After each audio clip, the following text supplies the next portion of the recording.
Hello everybody, hope you're doing okay. Now I managed to get my hands on the New Balance FuelCell RC Elite version 2 here.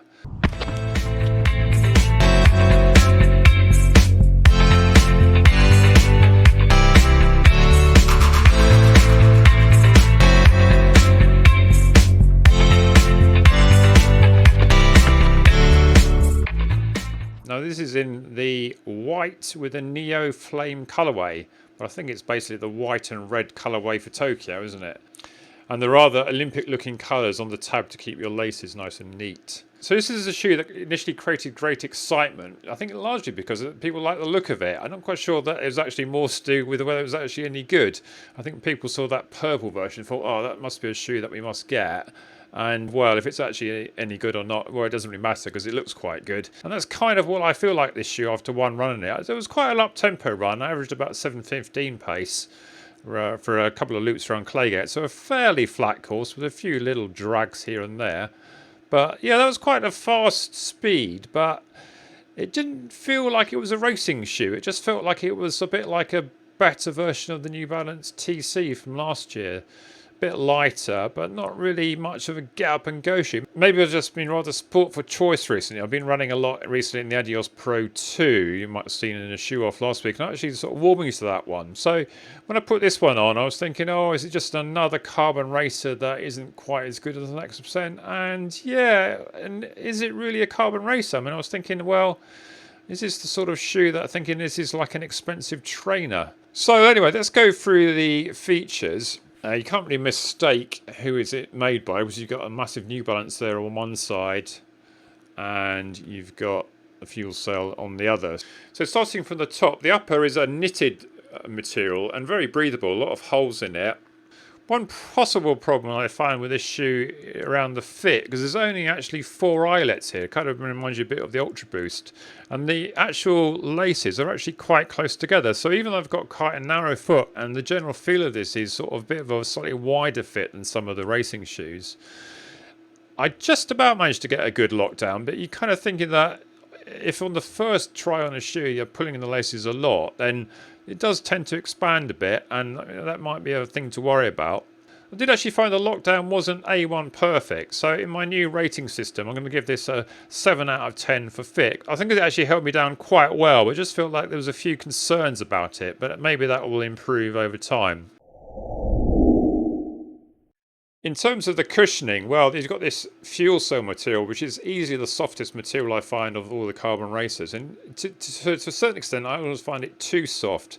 I found when I was running along this, there was a slight feeling of sinking, not half as bad as maybe in the Rebel 2, but I did feel that I wasn't getting the rebound that I was been feeling in the Adios Pro 2 recently, or the next percent. So in that sense, it does feel like more like a training shoe in a way, and the weight of it isn't brilliant in my size. It's about 295 grams, so it's gone up quite a lot from the RC1, which is about 265 grams, so it's almost a 30 gram rise. In the standard size, they advertise it as being 219 grams. I assume that's about a UK 8.5. The drop's a bit confusing because New Balance say it's a 10mm drop, and yet I've seen other people with an 8mm reference, and the only sort of stack heights I could find are 39 at the rear and 31 at the front, which was obviously an 8mm drop. It didn't feel like a 10mm drop. Maybe that's partly with the fact it's such a soft material that you kind of feel like you're sinking into a bit. It's certainly not like the rigid Boston 10 that I reviewed recently, where certainly whatever drop you get in that is pretty much what you do get.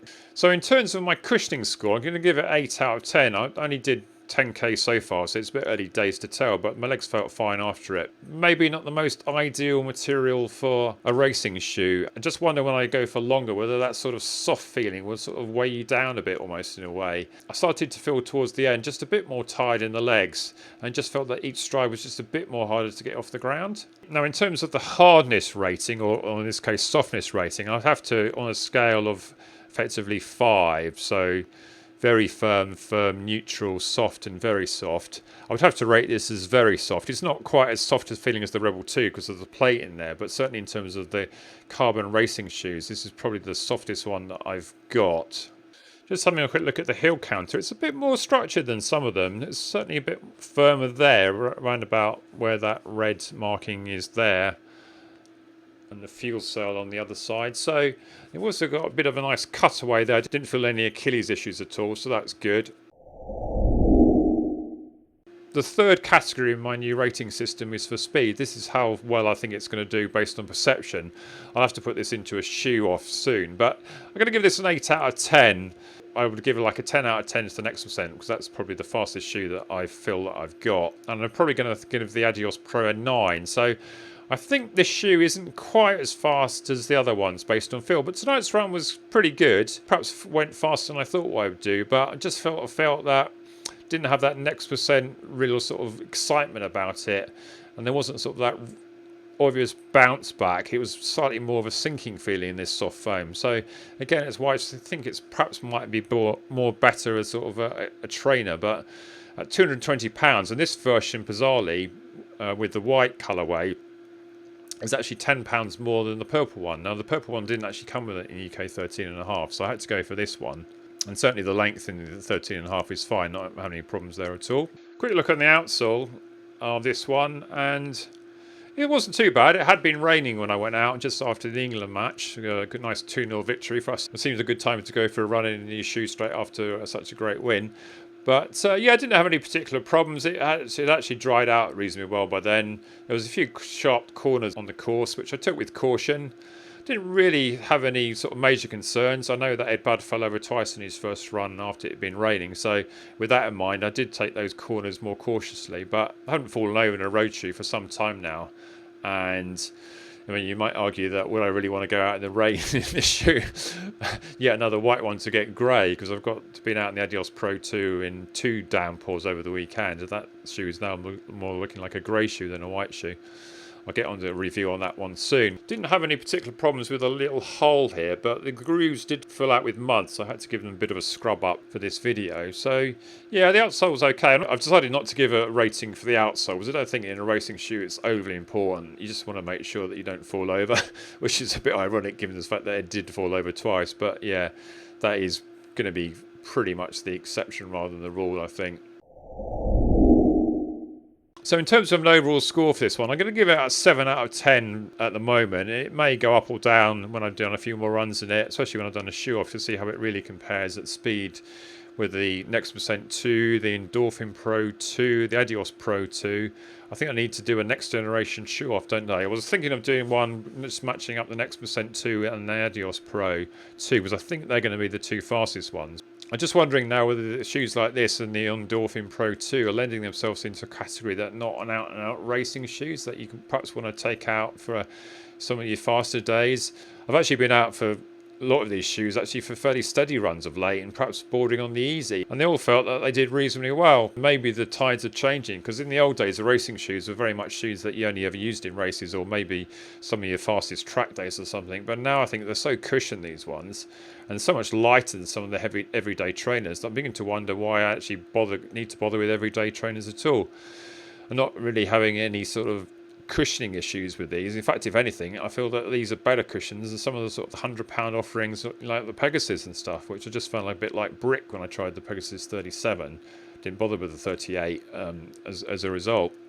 And even ones like the Nova Blast 2 that are coming out soon. I enjoyed the Nova Blast 1, but again, that is a lot heavier shoe, and I don't think the cushioning is going to be that much different to some of these carbon racers. I think it's going to be broadly similar. And without the plate, sometimes they can just feel a bit too mushy. So they talk about racing shoes these days, but I think the category of the racing shoe is sort of fast disappearing with these sort of new generation of shoes. And I think increasingly I've seen that people are looking to use these more prevalently, especially as racing isn't actually that common yet, and of course parkrun hasn't yet started, but hopefully it will do in a few weeks' time. So I hope you appreciated this little first look at the New Balance FuelCell RC Elite V2. I'll be sure to put it in a shoe off very soon, put it through its paces. But yeah, promising, but as a racing shoe, kind of bit sort of disappointing. As a training shoe, yeah, great, but at £220, well, it seems an awful lot of shoe to take out for your steady runs, doesn't it? But yeah, nice looking shoe. Do you prefer this one to the purple one? Have you got this one? Are you thinking of getting it? Interested to see your thoughts in the comments below. Oh, I think Daisy's just appeared. I heard the thud of the cat flap, so I better go and see what she wants. In fact, see if I can get her for an outro. Here you go, Daisy. What do you think? I've got an Apple AirTag on her now. She's had an upgrade from the Tile. I'm just hoping this one's a bit more waterproof. I think it's a bit easier to find as well. It's still working after a few days. So what do you think, Daisy? Almost like weight training. I think I'm feeding you too much. You're just getting too heavy. So did I say, hope you found this interesting. Like and subscribe and all that, and see you on the next one. Bye, and bye from Daisy.